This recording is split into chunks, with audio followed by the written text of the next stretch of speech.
Hello, my name is Jim Lenderts. I am the Marijuana Enforcement Officer for Fort Collins Police. I want to start by thanking Poudre School District for asking me to be a part of Mental Health Matters. I've done this presentation for a variety of faculty and others, and I'm super happy to be able to do it for parents. Though we lack the interactivity because of our current situation, my contact information is on the back of the PowerPoint, so please call me, send me an email, tell me how I can help you. So a little bit about me. I've been a Fort Collins police officer since 1999. My career in law enforcement started in 1987. You can see that picture of a much younger guy as a park ranger in central Iowa. Again, I've been here a variety of years and done a variety of jobs. I'm currently the marijuana enforcement officer. So the left photo is me after we've deconstructed an illegal grow. I'm a SWAT crisis negotiator and have really enjoyed a good career here. So on to what we're going to talk about today, and that's marijuana and how it's changed a lot in the last couple decades. So I want to be clear on a couple things. I'm not here to say marijuana is good or bad, or to be pro-legalization or anti-legalization. I'm here to give you information, so please take that in context. Knowledge is power. I think we all know that.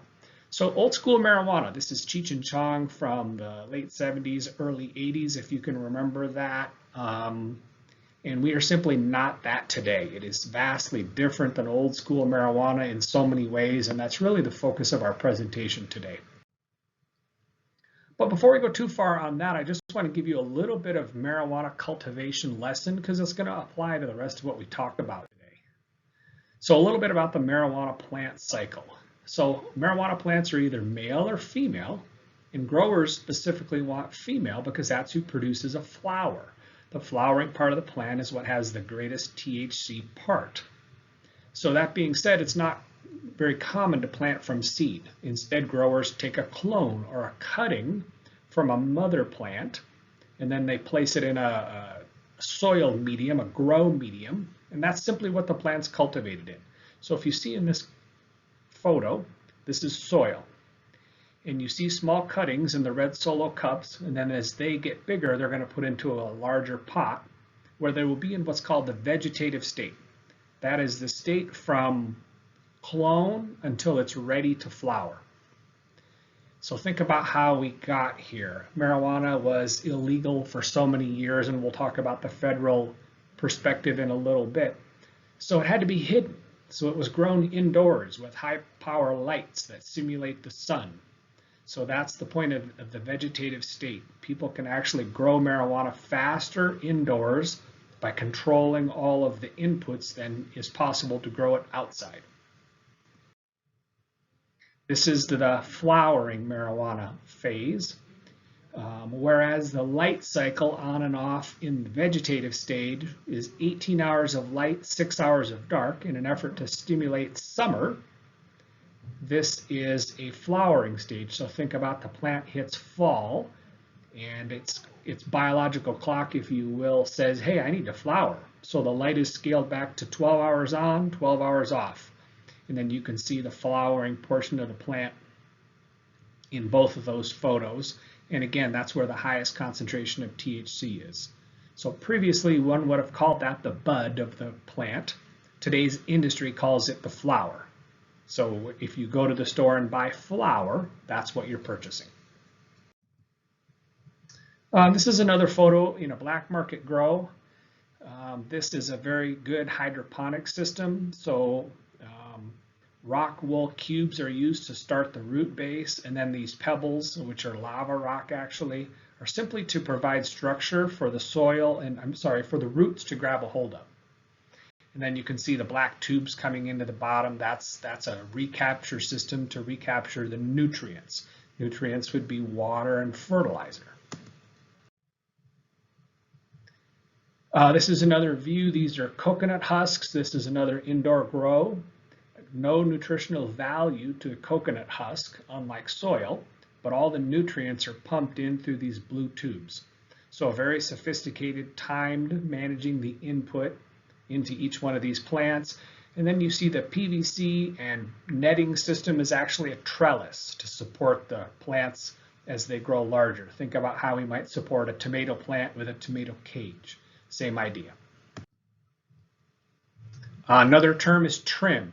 So after a plant is harvested, some of the smaller leaves are cut off, the fan leaves, and that is trim. That may be sent to an extracting device where it would be made into marijuana concentrate. Cure. So once a plant is harvested, it is hung to dry to a specific moisture level. The slide on the left is in a black market operation in a house in Fort Collins. On the right is in a licensed cultivation. You notice the tags on each plant, and we'll talk about that in a second. A little bit about history. So in 2000, Amendment 20 passed. I will tell you law enforcement adamantly opposed this. You need to be a Colorado resident to obtain a medical card. The code said a patient, a caregiver, or a dispensary could possess 6 plants per person or more if the doctor's indication said the patient needed more. A medical card holder can possess 2 ounces, and again more if they have an extended plant count or can otherwise articulate that need to their medical provider. Specifically, what I want to talk about in this is how it applies to the city of Fort Collins. At that time, in that general time period, there was a voter-initiated ordinance that was voted upon and passed, and basically it said we will have medical marijuana stores in the city of Fort Collins, and there will be 1 store for every 500 medical cards in Larimer County. That jurisdiction was used because it was the smallest jurisdiction that stats could be gained from. And at the time, there was about 6,000 medical cards, so that authorized 12 medical marijuana stores within the city of Fort Collins.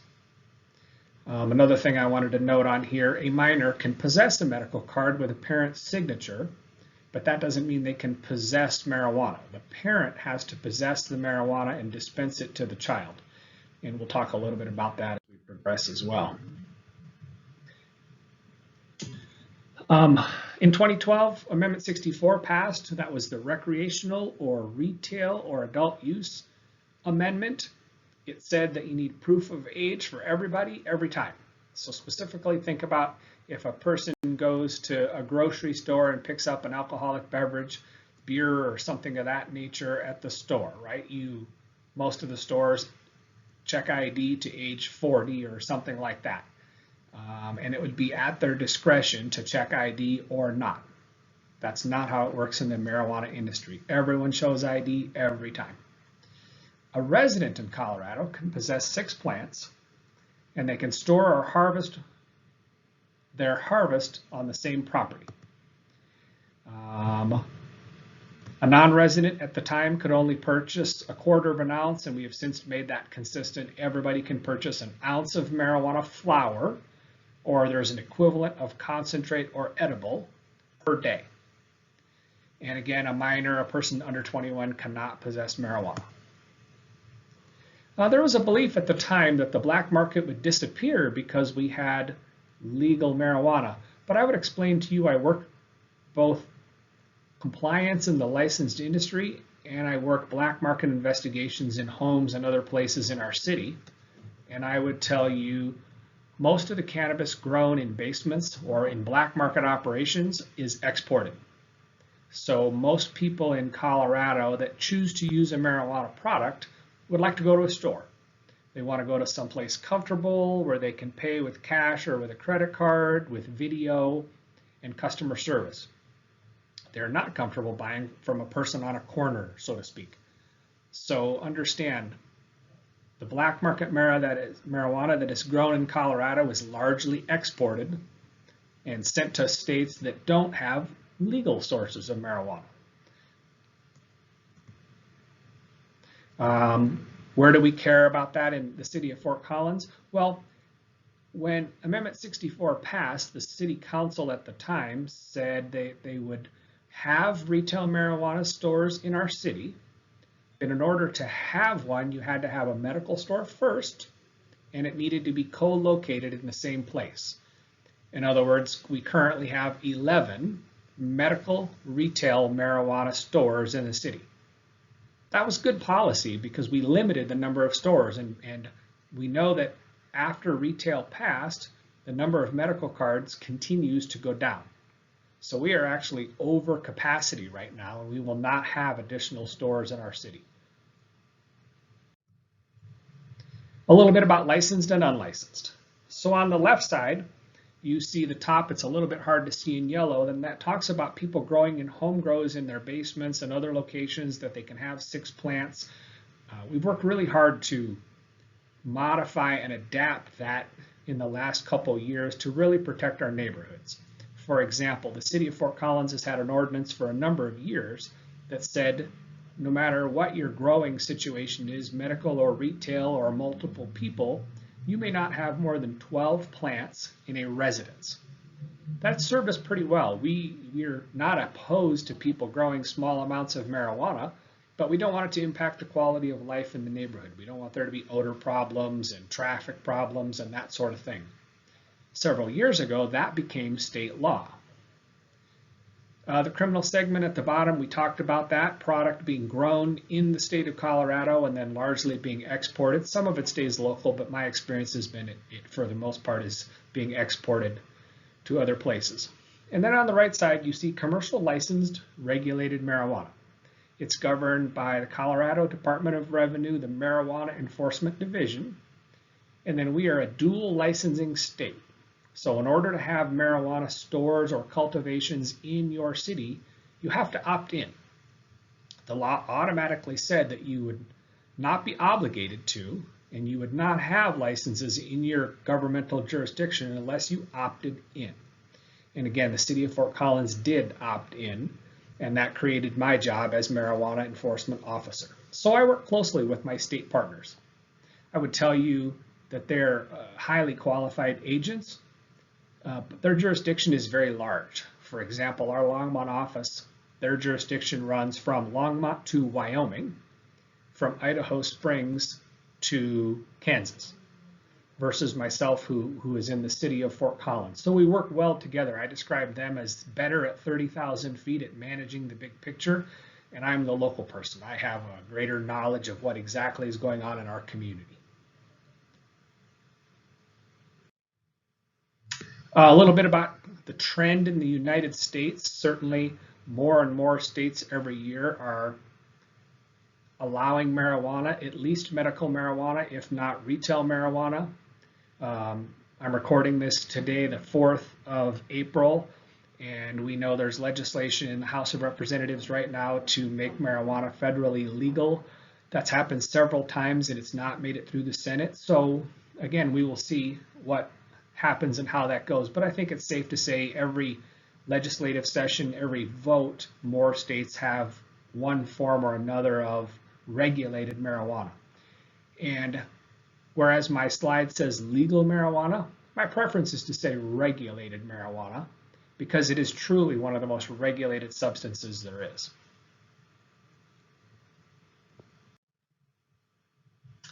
I always want to talk a little bit about federal law and that it's against federal law because inevitably people ask me those questions. In a nutshell, under the Obama administration, then Deputy Attorney General Cole drafted a memo, and it spoke to the Department of Justice's perspective on marijuana, and it basically said to the states that have regulated marijuana, if you make your focus these things, then we will largely leave you alone. And I think it makes sense. It says, top of the list, prevent distribution of marijuana to minors. And we're going to talk a little bit more about that in upcoming slides. Prevent marijuana money from going to gangs and cartels. Distribution of marijuana to other states. We talked about my investigations in black market marijuana being sent to those states. Prevent unauthorized businesses from being covers for illegal operations. So we knew early in this system that often marijuana was sold out the front door while other drugs were being sold out the back door. Not the case today. One of the advantages of licensing is that a person, law enforcement, myself, can inspect at any time. And the stores are used to it. They're used to me showing up without a meeting notice without an invitation just because. And that's served us well at maintaining compliance. Prevention of violence, firearms, and the cultivation and distribution of marijuana. Same thing. Everything at a marijuana store is on video. So we've really reduced that. I would tell you in our experience in Fort Collins, crime around a marijuana license is the same, if not lower, than around other businesses because the stores are all required to have video. They're required to report any crime, be it a low-level fight, disturbance, trespass, anything like that. They're required to report that, and that system has worked well for us. Lastly, prevent drug driving and other adverse public health consequences. I think that makes sense too. We have tried to increase our DUI officers, our patrol officers' knowledge of marijuana characteristics as related to DUI.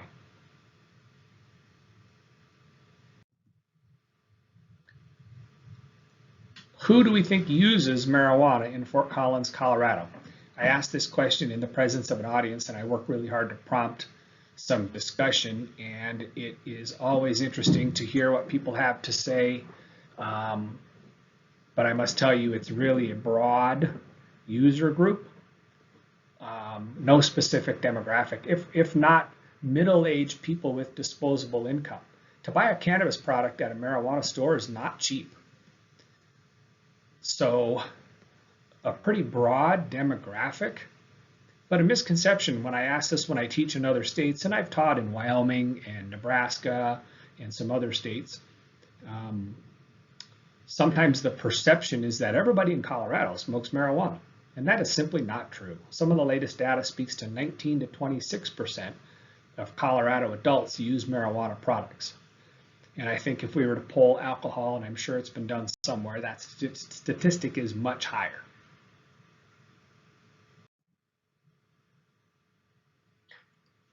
All right, I get asked this a lot, so I wanted to include a slide and talk about it a little bit. We were talking about how marijuana gets into other states. And again, misperception versus fact and reality in my experience. At a licensed marijuana store, a person may purchase 1 ounce per day per store. And recall, there's not a limit on the liquor, an amount you can purchase in liquor. Unlicensed marijuana. So large quantities are shipped by vehicle or by U.S. mail, by FedEx I've seen. So what I want you to understand here is there are cars from other states at marijuana stores right now, as I'm videoing this. And those people choose to come to Colorado and purchase marijuana and take it back to another state. And yes, it's a crime as soon as they cross the border. But in terms of trafficking, that's pretty difficult. It's because a person has to pay A, high taxes, and then B, they're very limited to the amount of product they can purchase at a store. The larger proportion is from unlicensed or black market marijuana. And again, we've seen people ship it by boxes. We've seen them traffic it in cars, a wide variety of things. I've personally worked cases of marijuana being trafficked to Wyoming, Oklahoma. So that's really how it's getting there. I want to talk briefly about statistics. And I think it makes sense to everybody that statistics sometimes are manipulated by who has an agenda. So I would really caution you as you learn more about marijuana to look closely at the statistics. So for example, I'm appreciative of studies by the American Medical Association. SAMHSA is the Society of American Mental Health. I can't remember what the S and the A are, sorry, but a scientific organization. NIDA is a National Institute for Drug Abuse. So to me, those are legitimate sources that don't have an agenda. The American Medical Association recently published a study that says youth use of marijuana does not go up when states legalize marijuana. Very interesting, and I was very surprised by that. But again, it's the American Medical Association. They're not the marijuana industry. They're not an anti-marijuana group. They're the AMA. So I find that to be pretty credible. Lastly, I always tell people be aware of reports that summarize somebody else's data. So for example, I read a study by another group, and actually they summarized a study. The original study said that marijuana use between this group increased from 10% to 12%. Now in my mind, 10% to 12% is a 2% increase, which to me is a small increase. But the group that reported this study called that a 20% increase. And I guess if we think about it, 2% as a function of 10 is a 20% increase. But I just don't feel that it's right taking a percentage of a percentage to tell the story. And that feels to me like somebody's trying to pad the data. So I guess my thought would be to tell you always review the data very closely. If someone is quoting someone else's data, I like to go find the data. It should be footnoted. I like to go to the footnote. I like to read the original study, and then let's decide if it's qualified or not.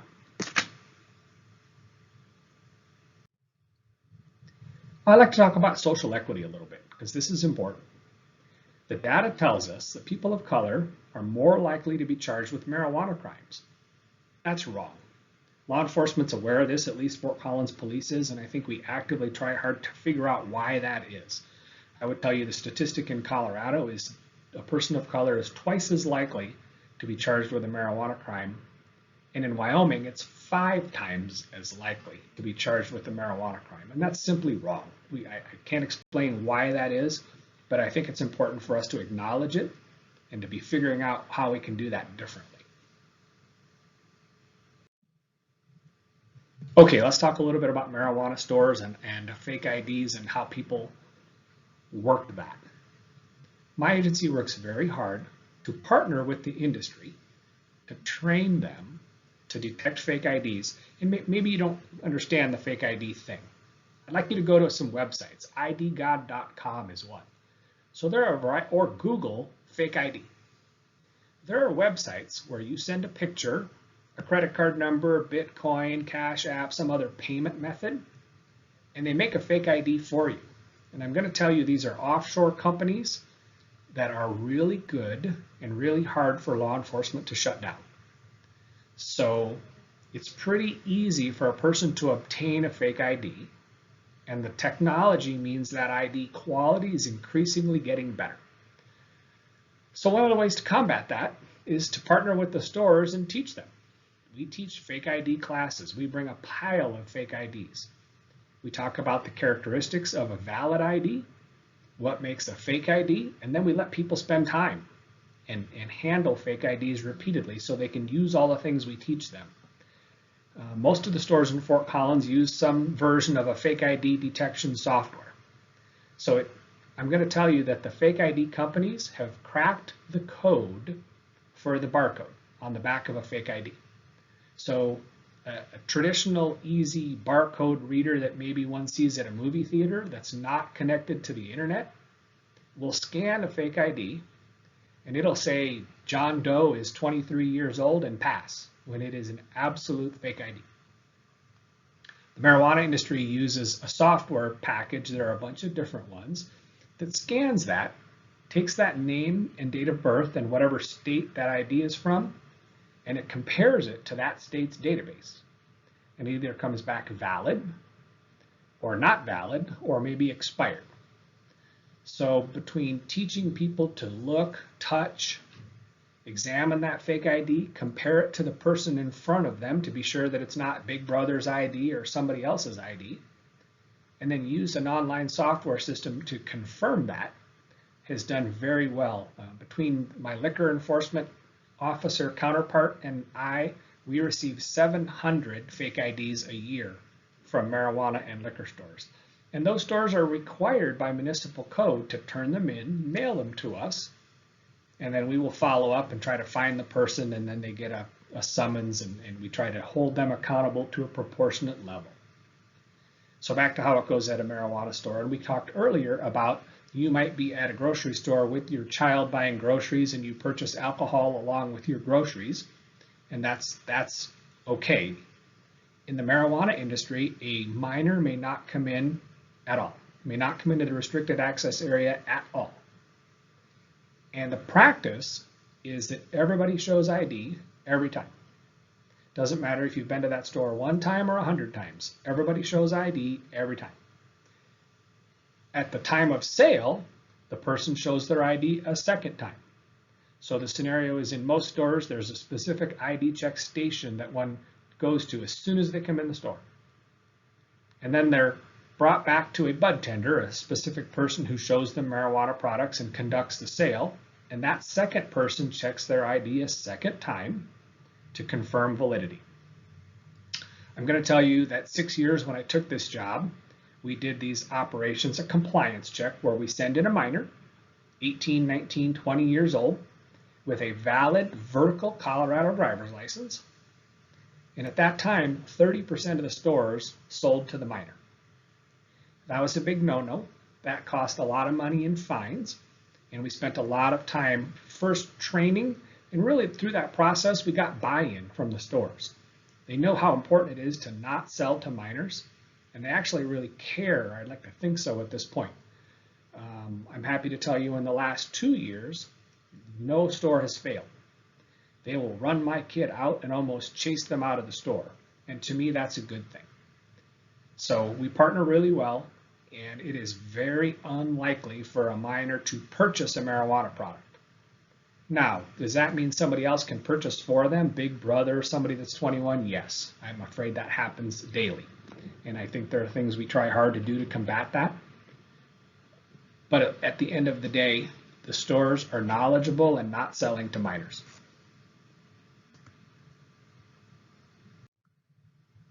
A little bit about marijuana varieties, and then I want to show you some products and some product containers. So there are 2 main varieties of marijuana, indica and sativa. The plants come from different places on the planet. We've since hybridized a lot to a bunch of different varieties, but I really want you to think about it as indica and sativa. Indica being more of a relaxing high, and the cop who's never used a marijuana product is who's telling you about this, so forgive me. Indica, think about in the couch, like my graphic talks about, a body high, something that relaxes a person, versus a sativa that elevates their mood. Sativa is the party marijuana. So think about that maybe in terms of red wine, white wine, light beer, dark beer.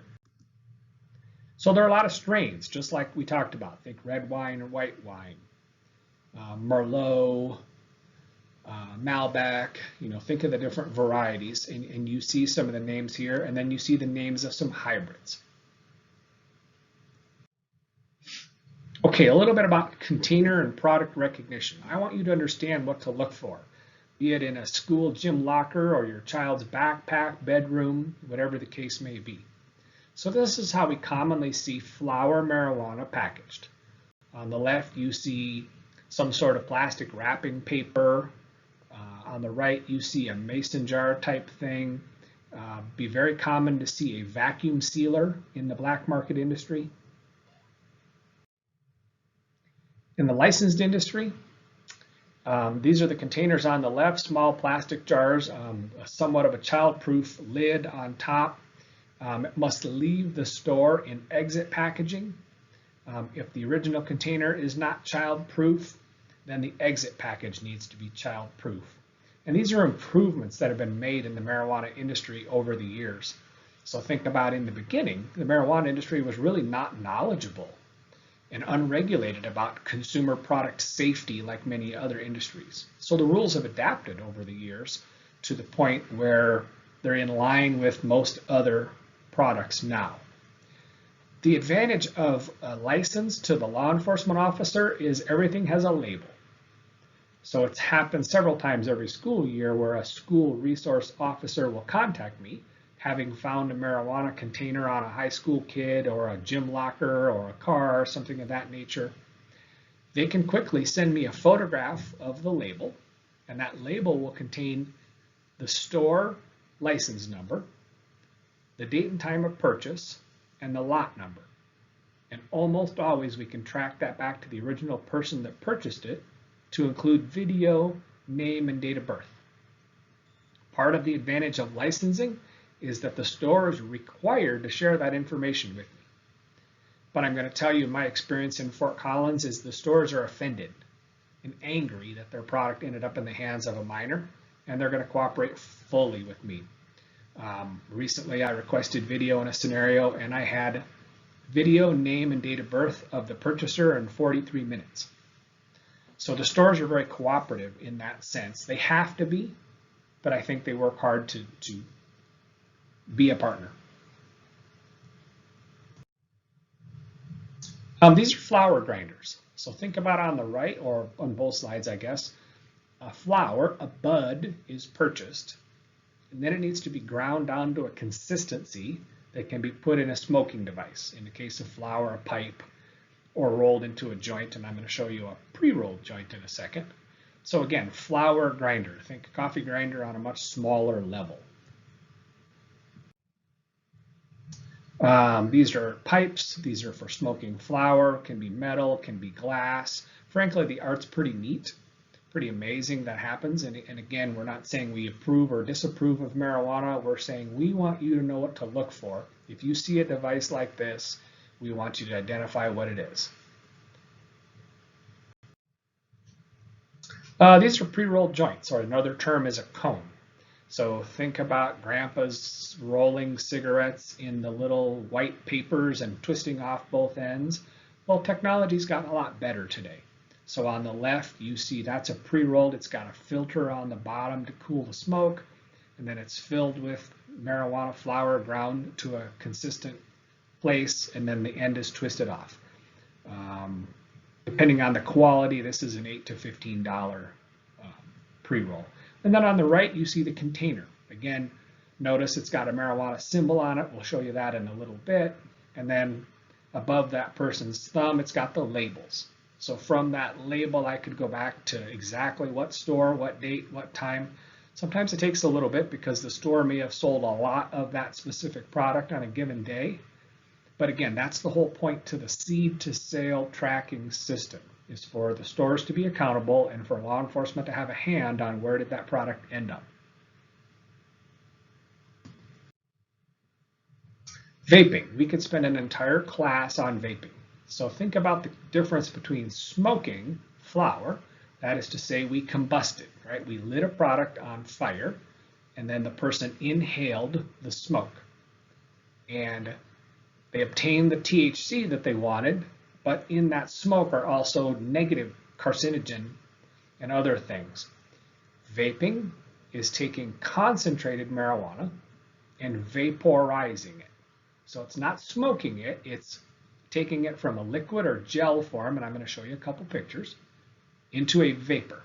So you're getting rid of all the combustible products. However, it's also very concentrated. So think about the way products are placed in a human body. Smoking or inhalation through the lungs is one of the fastest ways to feel the effects of whatever the chemical is. Be it smoking or vaping, it affects the person very quickly. So I like to show this slide to show you these are disposable vape products, and certainly the tobacco nicotine vape thing is an entirely huge industry. These are marijuana products and disposable. So this does not need a battery pack. I'm told these are very popular amongst tourists because they can buy it, use it while they're in Colorado, throw it in the garbage, and the investment's pretty low. Dabbing. So there's a lot of different data out about the impact of THC. Is it good? Is it bad? Are there medical values to it? I think one thing is clear to us. All of the data that I've read says the impact of THC on the developing brain, i.e. the teen brain, is bad.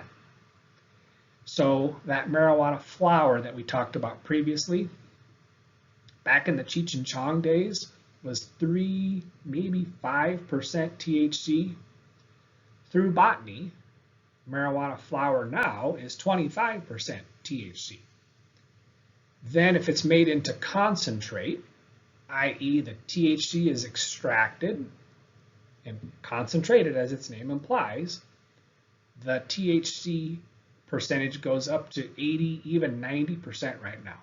So if we were to draw a very loose analogy to liquor, think about 25% being a wine or a mixed drink, and a concentrate being Everclear, a very potent THC product.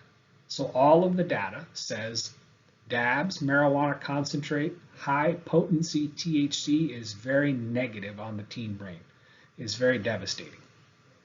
So it's called a dab simply because it's a little dab. It's a very small quantity. So the container you see on the right is a 1-inch glass container. Marijuana concentrate is typically sold in gram or 2-gram units. Does not take very much at all. Versus that pre-rolled joint that's 7 to 10. And remember, there are 28 grams in an ounce.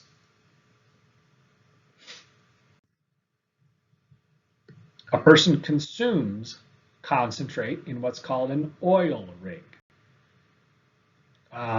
So think of a pipe but built differently. On the left is the unit where you would put the concentrate. It would be heated with perhaps a butane torch, which is what's going to again change it from a gel or a liquid into a vapor. The lower bottom is usually a device filled with water to help cool that vapor. And then on the top is the device that you breathe off of or intake it into your lungs. But I would tell you, teenagers are very crafty, and these devices are expensive and hard to conceal. Think about metal straws. I've seen devices, metal straws, used in place of an oil rig. Very rudimentary, but it works. So think about a metal straw, and certainly we have a lot of metal straws as we get away from plastic and the environmental concerns about that. So if a person sees a metal straw with a burn mark on the bottom, or you can see discoloration on the metal from a lighter, very high chance that was used to smoke dabs or vape dabs. So think about a youth and the ability to conceal things and the lack of money to go buy an expensive rig like this. These are hundreds, even thousands of dollars. So again, I really want you to think of things you might see in your home, backpack, locker, that type of thing. Types of concentrate. These types of concentrate are made a variety of ways, and you can see some of the terms: crumble, butter, shatter, wax, rosin, dry sift. Each one of those terms relates to how the product was made. It may have been made with a hydrocarbon butane extraction system, and then the residual butane is sucked off in what's called a vacuum oven. It may have been made with a water bath ice method. It may have been pressed. Rosin is pressed, where a marijuana flower is put in a hydraulic press that's also heated, and it's literally squeezed out of it. The oil is squeezed out of it. So a variety of different ways to make concentrate, and accordingly a lot of different names. But at the end of the day, no one disputes, even the industry, that concentrate is very bad for a teenage brain. Let's talk about edibles. So nobody in the industry really thought that when this became a regulated product, that the number of different products would have taken over like it has today. So early in the process of marijuana regulations, people figured out how to infuse sugar and other food products, but it was very rudimentary and frankly very dangerous. So for example, it was not uncommon for a marijuana license to go to Sam's or Costco and buy a big bag of gummy bears, and then take marijuana THC infused sugar, pour the sugar into the gummies and shake it. The problem was it really lacked consistency. One product might have 2 milligrams of THC and the next might have 20. Clearly the risk to small children was high. I mean, every kid looks at a gummy bear and says, oh, this is great. And then they would look at a gummy bear with more sugar on it and go, wow, this is even better. Except that sugar may have been laced with THC. So in the last 10 years, government has really cracked down on the marijuana industry and required consistency among products, A retail product may only have 10 milligrams of THC per unit, no more than 10 units in a package, and each unit has to have the marijuana symbol on it, either embedded in the product, in the food product, or sprayed on with safe dye, something of that nature. Got to be marked with that marijuana symbol, and I'll show you a couple in a few slides.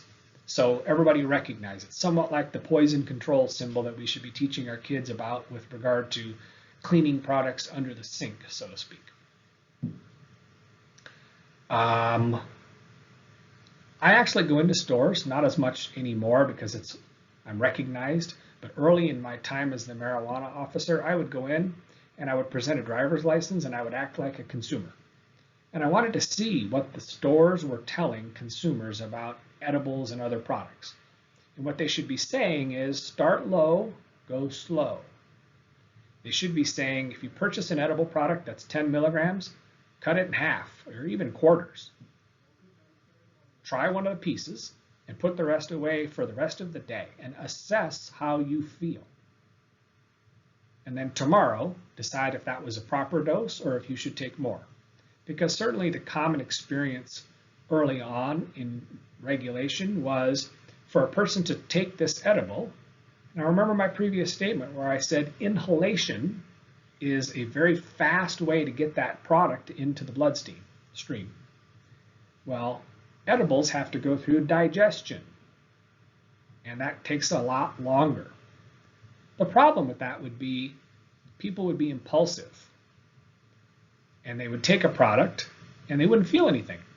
And then 10 minutes later, they would take 2 more and they would go, the darn things don't work.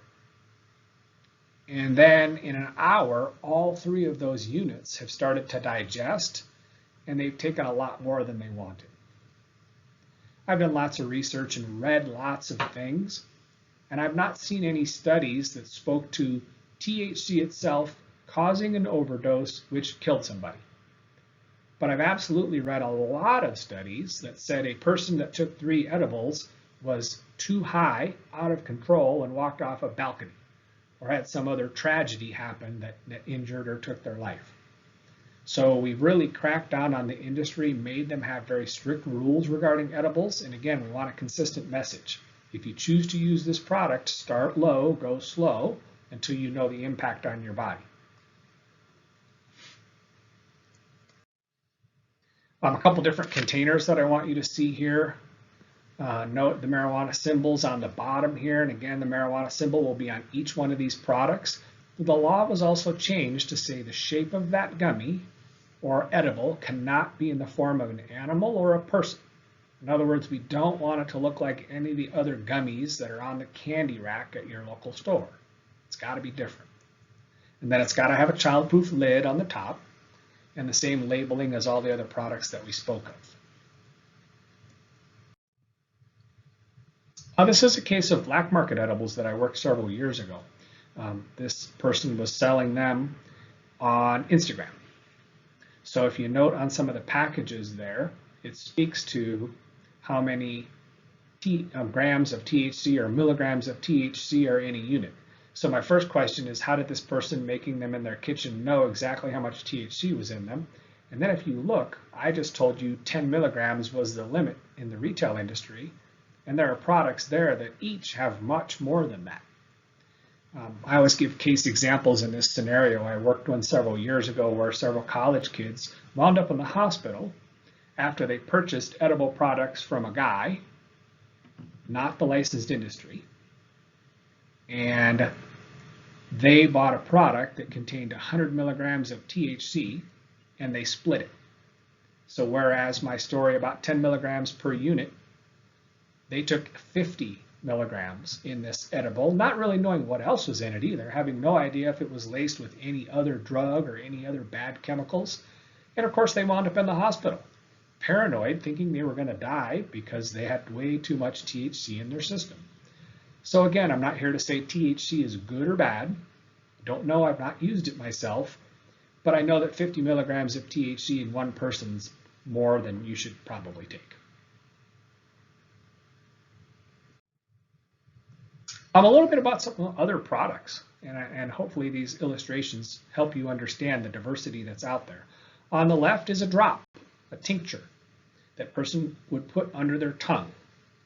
Again, very small container. This container is 1.5 inches high, but it has the marijuana symbol on the side. And if you read the package, or you may need to go to the website, it's going to have specific doses. Each drop contains this much THC. So the person should be knowledgeable after reading the label as to what they're taking in. The product on the right is called Nordic Goddess. It's a topical balm. So another story that I heard, person who was from out of state and couldn't get a medical card in Colorado because they're not from Colorado, spoke to having suffered a back injury. And that person told me they had a family history of opioid addiction. They went on to talk about grandma and aunt and mom and different people that had struggled with opioid addiction for a number of years. So this person was very self-aware of a potential for abuse if she was given one of the many opioids, pain relievers, after this car accident that caused a back injury. So somebody told her about this Nordic Goddess product, and she went on to tell me she rubbed it on her back. It did not make her high, and she was able to function and go to class. Interesting story, and again, that's, the stories are important to me because I'm not a marijuana user. So I asked if it made her high, and she said no. I've done more reading to see if that product would cause a positive marijuana blood test, and it probably would. But again, a variety of products for a variety of uses still can't be sold to anybody under 21 without a medical card. We've been talking about this for a while. I just wanted you to see the marijuana symbol. That's ours on the left.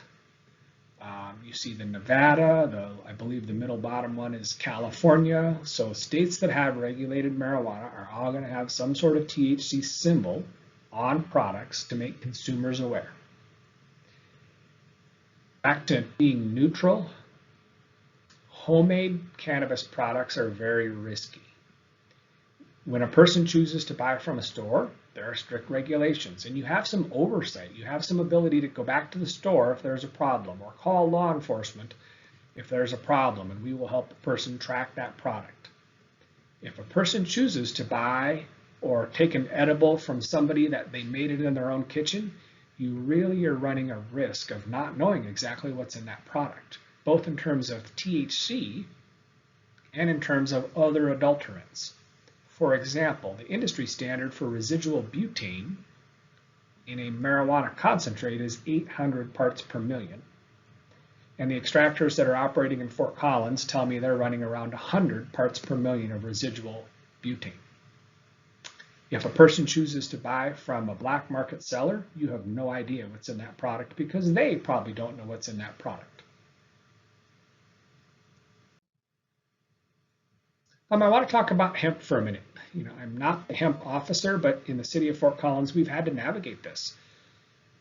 This is a field in rural Larimer County. This is a registered hemp location, and as I drove by this, I spun my neck because it looks like marijuana in pots to me. But upon further review and communication with the Colorado Department of Agriculture, it was a hemp registrant. A little bit about the two plants. So understand, cannabis sativa, I want you to think about corn or tomatoes or other products that botanists, scientists have made different varieties. Hemp and marijuana are somewhat the same. So marijuana has more than 0.3% delta-9 THC. And it's currently regulated by the DEA, the federal government, as a Schedule I controlled substance, which means it has no legitimate uses. Certainly, if you watch the news at all, you see quite a bit of debate as to why it is that way and whether we should take it off. And my opinion is, yes, we should take it off. And frankly, the reason is we lack high-quality research on THC right now because it is so difficult to study. Anybody that gets federal funding has to go through a significant permit process to test THC on a university or any type of research facility. It's very rigorous.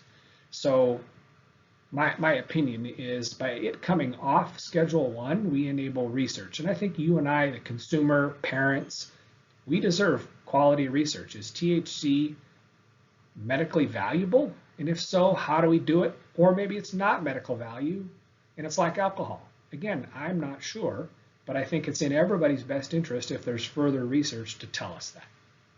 Okay, so back to my slide. Marijuana grown for high THC and lower CBD.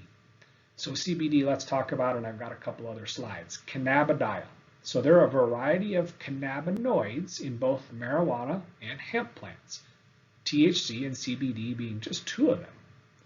So we'll talk a little bit about CBD and its value in another slide. We talked about this earlier. THC flowers approaching 30% concentration.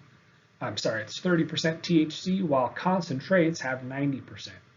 Hemp, by definition, has to be 0.3 or less Delta 9 THC. It's regulated by the Department of Agriculture. It's not a controlled substance, and it's grown for CBD, seed, and fiber. Each state must have a hemp management plan that's been submit to the Federal Department of Agriculture, USDA. I actually sat on the CHAMP committee as a law enforcement representative as Colorado navigated our way through that. So law enforcement's job is to recognize hemp as an agricultural crop, but not let it be used by criminals as an illegal marijuana cover. And we've seen that. We've seen people register as hemp providers, grow a little bit of hemp and a lot of marijuana. So that's where we care. I, as a professional, cannot look at two plants and tell you one is marijuana and one is hemp.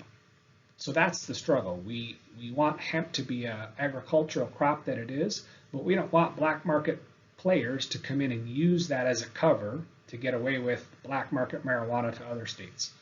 So we have some field tests that are more and more reliable as technology grows, and they're able to tell us, is this plant high in THC and low in CBD, i.e. we presume it's marijuana, or is it high in CBD and low in THC, therefore we presume it's hemp.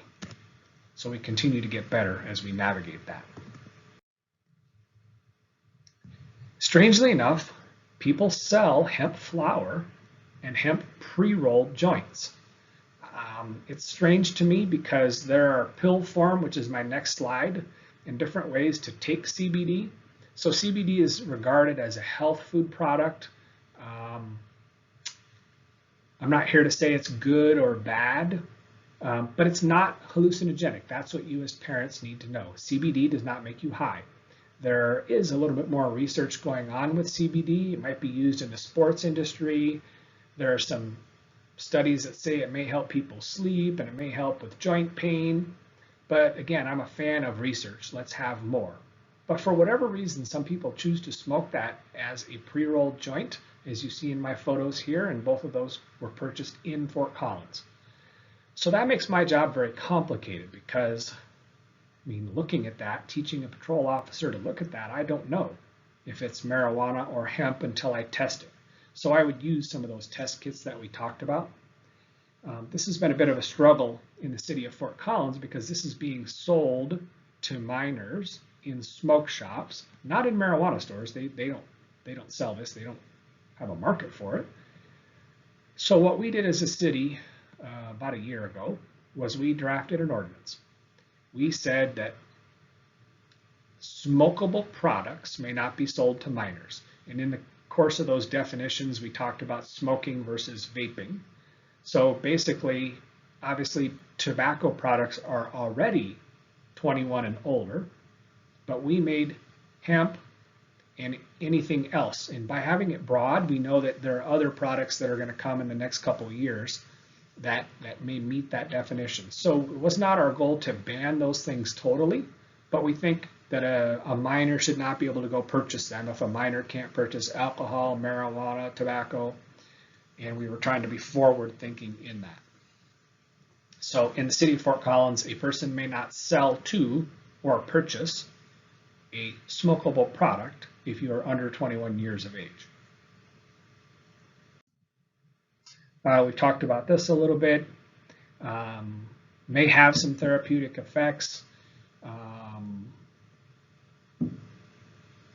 I get asked this question a lot by parents, even officers. Can I take a CBD product?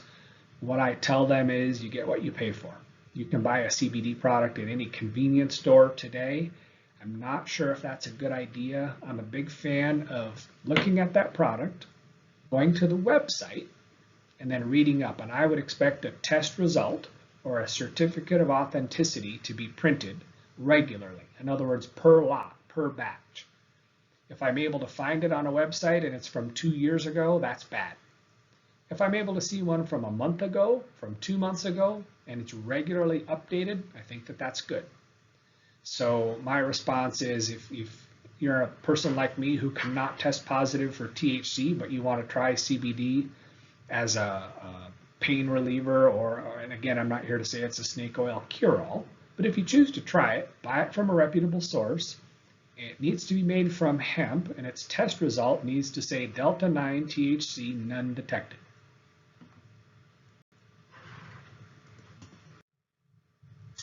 This is a CBD product from a local company, and again, it's made from hemp, and you don't see the marijuana symbol on there anywhere. It might say organic, and that's an interesting discussion too. Remember, the concept of organic is a federal term. So marijuana, by definition, cannot be organic because it's against federal law. I'm going to tell you that there are stores in Fort Collins that achieve or surpass organic guidelines, but because of that federal thing, they can't say their product is organic.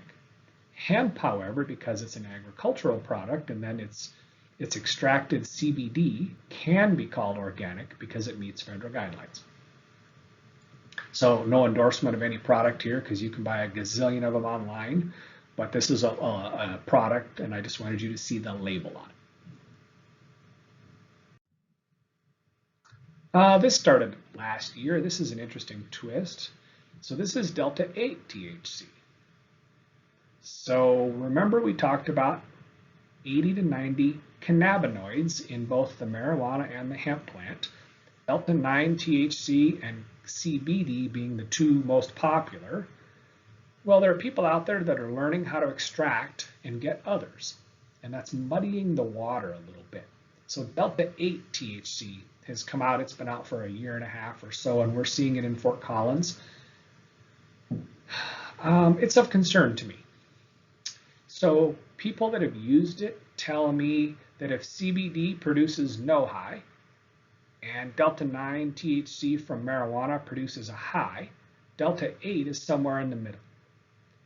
The problem is it's not subject to the rigorous testing that marijuana is. It's not subject to the rigorous labeling.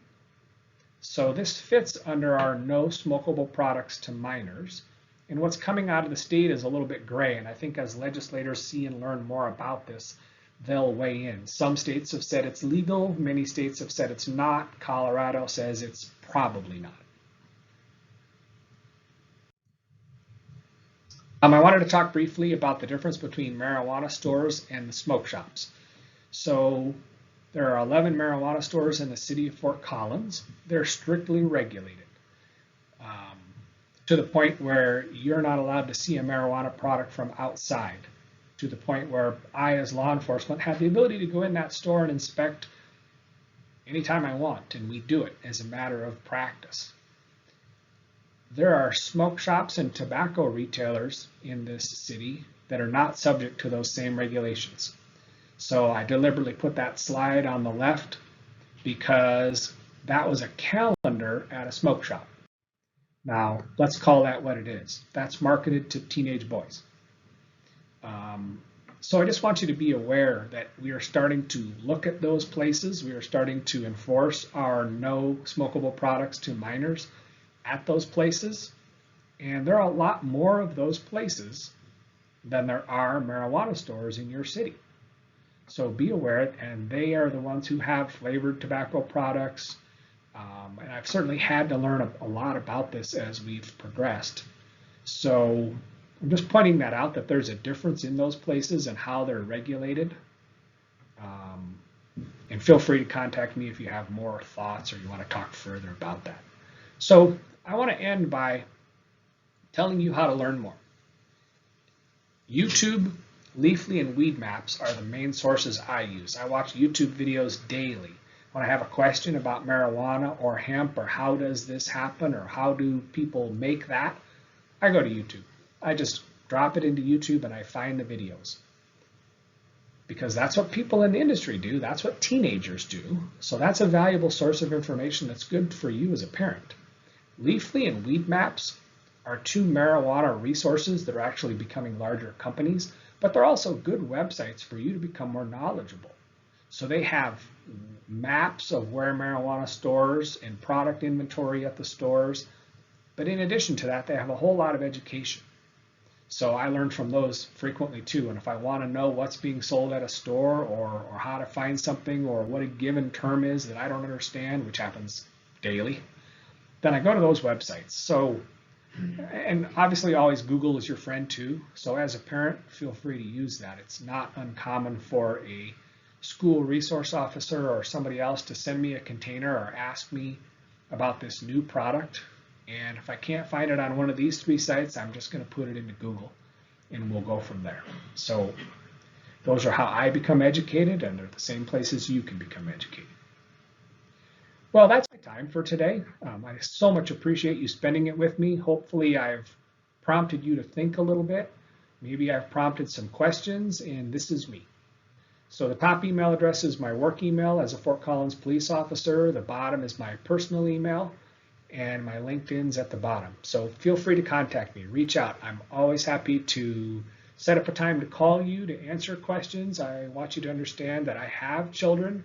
I have adult children that graduated from the Poudre School District. I have stepchildren that are in the system right now. So I'm a vested parent in this school system, and I truly appreciate them giving me the time to spend with you today. So thank you very much.